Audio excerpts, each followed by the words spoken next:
Mastering grill, a key word for IELTS success. Imagine you're at a summer barbecue, the tantalizing aroma of sizzling food filling the air. What's that cooking device called? It's a grill, and today we're going to explore this versatile word that's essential for IELTS success. Word type: grill functions as both a noun and a verb in English, offering flexibility in its usage. Meaning: as a noun, a grill primarily refers to a cooking device consisting of a metal framework used for cooking food over an open fire or hot coals. It can also mean a restaurant specializing in grilled food.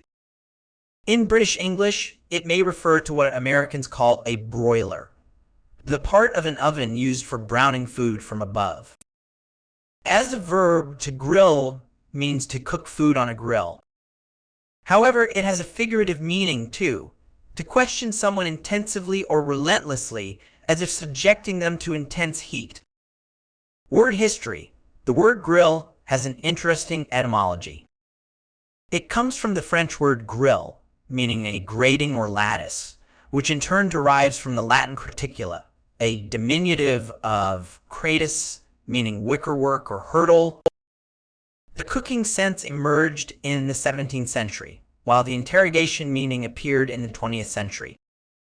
Antonyms: while grill doesn't have direct antonyms, some contrasting cooking methods include boil, steam, or bake. For the interrogation sense, antonyms might include comfort, soothe, or reassure. Synonyms: for the cooking device, synonyms include barbecue, brazier, or hibachi. As a verb for cooking, you might use barbecue, broil, or char.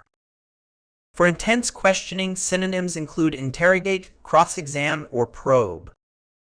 Examples used in sentences. Let's look at some sophisticated ways to use grill in sentences. The detective decided to grill the suspect thoroughly, hoping to uncover any inconsistencies in his alibi. The executive chef expertly maneuvered between the grill and sauté station, ensuring each dish was prepared to perfection. The parliamentary committee grilled the minister relentlessly about the alleged misuse of public funds. After marinating overnight, the vegetables were ready to be grilled, imparting a smoky flavor that would elevate the entire dish. Common errors in use: be cautious not to confuse grill with grid or grate. While related, these terms are not interchangeable. Also, when using grill in its interrogation sense, be mindful of the context to avoid confusion with its cooking meaning. To wrap up, mastering the word grill in its various forms and contexts can significantly enhance your IELTS performance. From its literal cooking applications to its metaphorical use in intense questioning, grill is a word that adds flavor to your English vocabulary. Remember its dual function as both noun and verb, and practice using it in diverse contexts to truly make it sizzle in your IELTS exam.